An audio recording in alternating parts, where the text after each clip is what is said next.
Hello friends, good morning. आपका स्वागत है vision success Lalitpur YouTube channel पर। आपके लिए यहाँ पर यूपीटीईटी से संबंधित बाल मनोविज्ञान, पर्यावरण, हिंदी तथा संस्कृत की क्लासेस दी जा रही हैं, जबकि आपकी यूपी होमगार्ड से संबंधित भारतीय आधुनिक इतिहास, भारतीय भूगोल तथा भारतीय राज्य व्यवस्था की क्लासेस दी जा रही हैं। तो आप लोग मेरे चैनल के साथ जुड़कर अपनी तैयारी को बेहतरीन बना सकते हैं। आइए देखते हैं, हम हिमालय का प्रथम वीडियो देख चुके थे, जबकि आपका ये हिमालय का पार्ट 2 है। इसमें देखेंगे हम हिमालय का प्रादेशिक विभाजन, यानी नदियों के आधार पर हिमालय को कितने भागों में बांटा गया है। देखिए, यदि नदियों के आधार पर बात की जाए तो हिमालय को मुख्यतः 4 भागों में डिवाइड किया गया है। यदि नदियों के आधार पर देखा जाए तो हिमालय को 4 भागों में बांटा गया है। पंजाब हिमालय, इसको उपनाम भी दिया गया है कश्मीर हिमालय, इससे पंजाब हिमालय या कश्मीर हिमालय। उसके बाद है कुमायूं हिमालय, नेपाल हिमालय और असम हिमालय। तो आप देखिए, पंजाब हिमालय या कश्मीर हिमालय किन किन नदियों के बीच में आता है। तो आपको याद रखना कि सिंधु व सतलज नदी के बीच में आपका पंजाब हिमालय, कश्मीर हिमालय स्थित है। सिंधु व सतलज नदी के बीच में यह पंजाब हिमालय कहलाता है, जिसकी चौड़ाई 560 किलोमीटर है। आइए देखते हैं कुमायूं हिमालय। तो सतलज और काली नदी के बीच में 320 किलोमीटर चौड़ाई वाला भाग कुमायूं हिमालय नाम से जाना जाता है। नेपाल हिमालय, काली और तीस्ता नदी के बीच में 800 किलोमीटर चौड़ाई वाला भाग नेपाल हिमालय के नाम से जानते हैं। आइए देखते हैं अंत में असम हिमालय। यह तीस्ता और दियांग नदी के बीच में इसकी जो चौड़ाई होती है वह 720 किलोमीटर होती है, जिसे हम असम हिमालय के नाम से जानते हैं। पंजाब हिमालय आपको याद रखना है सिंधु सतलज नदी के बीच में, कुमायूं हिमालय सतलज और काली नदी के बीच में, जबकि नेपाल हिमालय काली और तीस्ता नदी के बीच में है। और आपका जो अंतिम असम हिमालय यह तीस्ता नदी और दियांग नदी के बीच में पड़ता है। आइए बात करते हैं कश्मीर हिमालय की। तो पंजाब हिमालय या कश्मीर हिमालय, यहाँ पे कश्मीर में खेती होती है जाफरान की खेती। वहाँ का करेवा बहुत प्रसिद्ध है। यदि पूछा जाए कि करेवा कहाँ का प्रसिद्ध है, तो आपको याद रखना है जम्मू कश्मीर, यानी कश्मीर हिमालय का करेवा बहुत प्रसिद्ध है। वहाँ पे जाफरान की खेती भी प्रसिद्ध है। सबसे ऊंची चोटी देखी जाए तो नंगा पर्वत, वहाँ का जो सबसे ऊंची चोटी है तो नंगा पर्वत 8126 मीटर। और यह कहाँ पे पड़ती है, तो आपको याद रखना है उत्तर पूर्वी भाग में, हिमालय काराकोरम के मध्य में। ठीक है, तो याद रखना है काराकोरम पर्वत श्रेणी पर पड़ता है नंगा पर्वत 8126 किलोमीटर। आपको याद होगा कि कल मैंने बताया था काराकोरम, लद्दाख, जास्कर, ये आपकी ट्रांस हिमालय में पर्वत श्रेणियाँ पाई जाती हैं। काराकोरम, लद्दाख, जास्कर। आइए देखते हैं कुमायूं हिमालय। तो सबसे ऊंची चोटी कुमायूं हिमालय की नंदा देवी है, जिसकी ऊंचाई है 7120 मीटर। कुमायूं हिमालय सबसे ऊंची चोटी क्या है इसकी, नंदा देवी। आइए बात करते हैं तीसरे नंबर पे नेपाल हिमालय।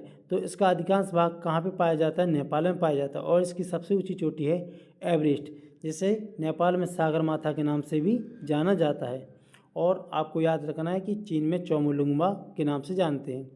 असम हिमालय, असम हिमालय नदियों के आधार पर अंतिम भाग होता है, जिस सिक्किम, असम तथा अरुणाचल प्रदेश तक इसका क्या होता है, विस्तार पाया जाता है। और यहाँ पे बात की जाए पर्वत शिखर की, तो कंचनजंगा यहाँ की सर्वोच्च चोटी होती है। असम हिमालय कंचनजंगा जो कहाँ पे स्थित है, सिक्किम में स्थित होती है। जनजाति देखा जाए तो यहाँ पे लेप्चा और भूटिया जनजाति पाई जाती है। लेप्चा और भूटिया जनजाति पाई जाती है। आइए बात करते हैं अरुणाचल हिमालय में। तो यहाँ पे लिखा है भूटान हिमालय से दिफू दर्रे तक विस्तार पाया जाता है। और प्रमुख चोटी है नामचा बरवा पर्वत। महान हिमालय की सबसे पूर्वी चोटी, यदि पूछा जाए महान हिमालय की सबसे पूर्वी चोटी क्या होती है, तो आपको याद रखना है नामचा बरवा पर्वत चोटी। इसके बाद देखिए बात करते हैं पूर्वी पहाड़ियाँ एवं पर्वत की। तो आपको याद रखना है पहाड़ियों में डाफला, अम्बोर, मिसमी, पटकई, ब्रूम, नागा, मणिपुर, गारो, खासी, जंतिया एवं मिजो, ये क्या होती हैं पूर्वी पहाड़ियाँ। और पर्वत पर पूर्वी पहाड़ियों के नाम दिए गए हैं जो वहाँ पे स्थित होती हैं। जैसे आपका पूछा जाता है गारो, खासी, जयंतियाँ, ठीक है, तो आपको याद रखना है मणिपुर में गारो, खासी, जयंतियाँ एवं मिजो।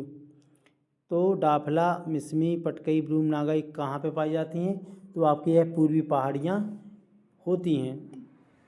और यहाँ पे इन्हीं पहाड़ियों के नाम पर वहाँ के जो लोग रहते हैं तो उनको हम जनजाति के नाम से जानते हैं। तो कहते हैं गारो खासी जनजाति के लोग मणिपुर में रहते हैं। तो आपको याद रखना है। आबोर पहाड़ियाँ चीन तथा अरुणाचल प्रदेश की जो सीमा पड़ती है वहाँ पे पाई जाती हैं अम्बोर पहाड़ियाँ। डापला पहाड़ियाँ तेजपुर तथा लखीमपुर में स्थित होती हैं। पटकई ब्रूम पहाड़ियाँ भारत एवं म्यांमार की सीमा पर पटकई ब्रूम पहाड़ियाँ स्थित होती हैं। आइए बात करते हैं प्रमुख दर्रे की। तो आपको याद रखना है जम्मू कश्मीर के प्रमुख दर्रे अरुणाचल प्रदेश के, हिमाचल प्रदेश के, सिक्किम के, क्योंकि यहाँ से एक दर्रे का नाम ज़्यादातर प्रश्न में कुछ ना कुछ पूछा ही जाता है। दर्रे से यदि प्रश्न बनता है तो आपका इसमें से आ जाएगा। देखिए होता क्या है दर्रा। तो दर्रे एक बहुत पुराने समय की क्या होती है, एक सड़क होती है। जैसे कई पुराने वर्षों में क्या हुआ करता था कि पहले नदियाँ निकलती थीं, नदियों के द्वारा वो मार्ग बन जाता था, ठीक है। पर धीरे धीरे क्या होता है, वो नदियाँ सूखने लगती हैं और उनका जो जल का स्रोत होता है वह भी कम हो जाता है, जिस कारण से वहाँ पे नदियों की जो रेत थी, रेत जलवायु वहाँ की जो उसमें मलबा होता है या कंकड़ पत्थर होते हैं, तो उनके द्वारा क्या बन जाता है, एक रास्ता बन जाता है, जिससे हम क्या कहते हैं, दर्रा नाम देते हैं। जम्मू और कश्मीर, तो यहाँ पे दुनिया की सबसे ऊंची सड़क बनाई गई है, याद रखना है। कौन सी, उमलिंगला प्रोजेक्ट हिमांक। आइए यहाँ पे आपको बात करते हैं काराकोरम पर्वत श्रेणी की। तो आपको याद रखना है काराकोरम दर्रा भी पाया जाता है, जोजिला दर्रा जो श्रीनगर से लेह को जोड़ता है, बनिहाल दर्रा जम्मू से कश्मीर को जोड़ता है, जम्मू से कश्मीर को बनिहाल पीर पंजाल जोड़ता है, और बुर्जिल दर्रा क्या करता है, कश्मीर से गिलगित को जोड़ता है। अब पूछा जाता है कि जोजिला दर्रा किन किन को जोड़ता है, तो आपको याद रखना है श्रीनगर से लेह को जोड़ने वाला दर्रा होता है जोजिला दर्रा। जबकि जम्मू से कश्मीर को कौन, बनिहाल और पीर पंजाल दर्रे जोड़ते हैं। बुर्जिल दर्रा कहाँ पे पाया जाता है, कश्मीर से गिलगित। आइए बात करते हैं अरुणाचल प्रदेश की। तो बोमडिला, दिफू, दिहांग, यांगपांग, ठीक है, यह क्या होते हैं, प्रमुख दर्रे हैं जो कहाँ पे पाए जाते हैं, अरुणाचल प्रदेश में पाए जाते हैं। दिफू दर्रा या तिजू दर्रा, ठीक है। तो आपको याद रखना है अरुणाचल प्रदेश प्लस म्यांमार की सीमा में है, स्थित होता है। बूमला, दिफू, दिहांग, यांगपांग। दिहांग नदी के नाम से यहाँ पे दिहांग क्या पाया जाता है, एक दर्रा पाया जाता है, आपको याद रखना है। आइए बात करते हैं सिक्किम की। तो सिक्किम में कई बार प्रश्न पूछा जाता है कि सिक्किम से तिब्बत को जोड़ने वाले दर्रे का नाम बताइए। तो आपको याद रखना है नाथुला दर्रा। नाथुला दर्रा सिक्किम से तिब्बत को जोड़ता है। जेलेपला दर्रा सिक्किम से तिब्बत के चुम्बा घाटी में पाया जाता है, ठीक है।